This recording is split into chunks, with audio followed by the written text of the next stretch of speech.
Hi, my name is Kristen Pisani, and today I'm going to be talking about the effects of diet on the vaginal microbiome and the potential impacts it has on the cattle industry.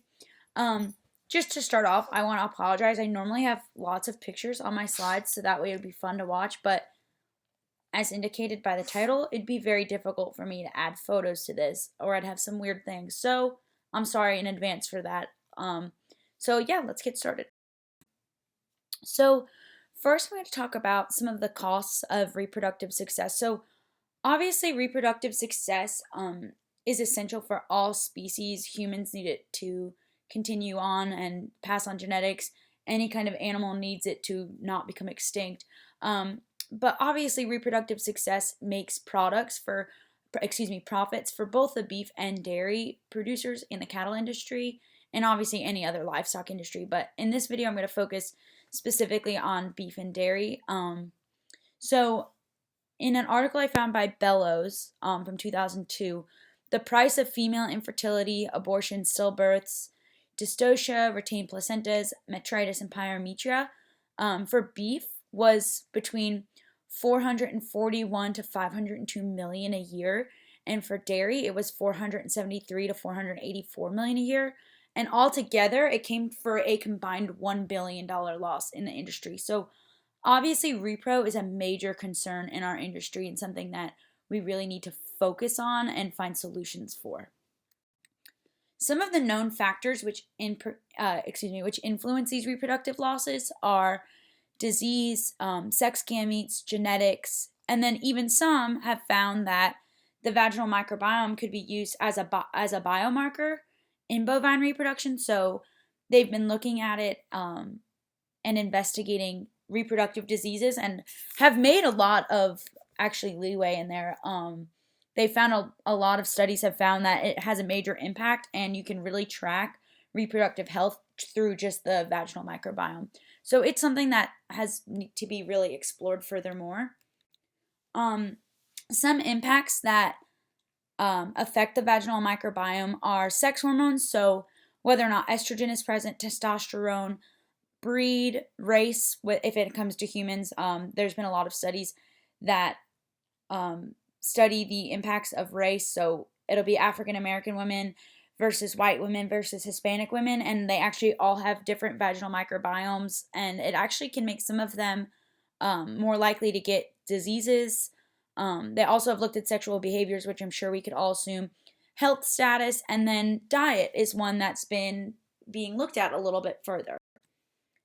So human women have a unique vaginal microbiome. It's dominated by lactobacillus. And people believe that this is the result of the unique diet of humans. We're obviously agricultural society. We farm, so we eat a lot more corn, and with that comes more starches.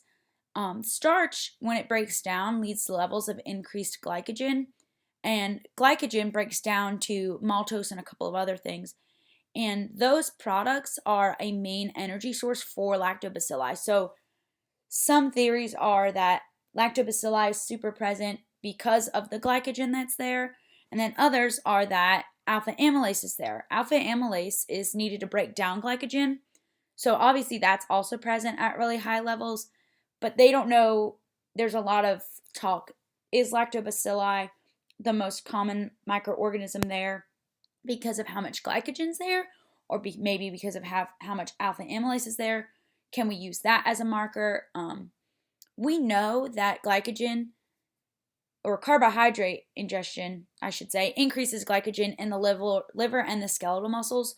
So I believe it's reasonable to think that glycogen could increase in the vaginal muscles, tissues, by the same mechanism, because we just know that eating different things causes them to increase in different muscles, different tissues. So I think it's reasonable to also believe that.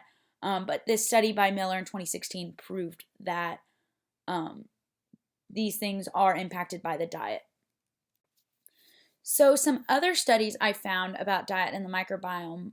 This one compared the vaginal microbiome of women who had a vegetarian diet against those with a non-vegetarian diet. And the study showed that it did have a big impact. Women with a vegetarian diet had a more diverse vaginal microbiome. it's pretty similar, it's sounding like, to the rumen and what we expect the rumen in cattle to be like. And then multiple studies have shown the impact of other dietary changes. So those that were high in fat, low in vitamins A, C, E, and D were huge. And they all impacted the risk of bacterial vaginosis. So having a high fat diet or being obese actually increased your risk of bacterial vaginosis. And then also those that are low in those vitamins listed also had increased risk. So a huge connection can be made within the cattle industry, which I'm going to get into a little bit more. Right now, there is no research. I mean, I wrote little to no, but there's none. I have had really bad luck finding any literature on how diet impacts bovine vaginal microbiome. So far, everything that I have found has been how estrus impacts the vaginal microbiome, and how pregnancy, which I guess everything kind of relates back to estrogen in my opinion, but they did different phases of the estrus cycle, different synchronization methods, different parturitions. They did everything, but no one's looked at diet. And it's probably just because if you're in nutrition, you're really far removed from repro, but it does have a huge impact. And I've read some study. There was one study that I read that said they believe that the vagina plays a possible role in populating the rumen microbiome. So I'd be interested to find a little more research on that. I just kind of read it in passing. And like I said, current research is focused on reproductive diseases and estrus, but again, no one's looking at the diet. I think that if we can see how the diet is affected by, if we can see how the vaginal microbiome is affected by diet, we have the potential to maybe increase efficiency or look at even the rumen microbiome if it's really close, without having something as invasive as pulling rumen fluid via the esophagus. We can make a connection to reproductive diseases and then hopefully decrease the economic impact that those reproductive losses have. The reason I'm kind of spitballing this is, if you've been in our discussion classes, we're kind of looking in right now to starting a study where we relate the vaginal microbiome and diet. So this is kind of like the beginning of my literature review, where now I know that nothing's really been done to look at this. It's been looked in humans and has shown serious impact. We know that diet does impact women's vaginal microbiome, so why not cattle potentially? But I do think it's interesting that this could turn into something a little more extensive later on, where we could potentially look at the effects of the vaginal microbiome on the rumen microbiome, see how much those correlate, because this could really lead to some interesting things. If anyone has any more questions about it or has any ideas for me or thoughts, please feel free to reach out, because I'm not a repro person, so I'm kind of learning as I go while I go through this literature review and the project. Here is a list of my references, and thank you for listening.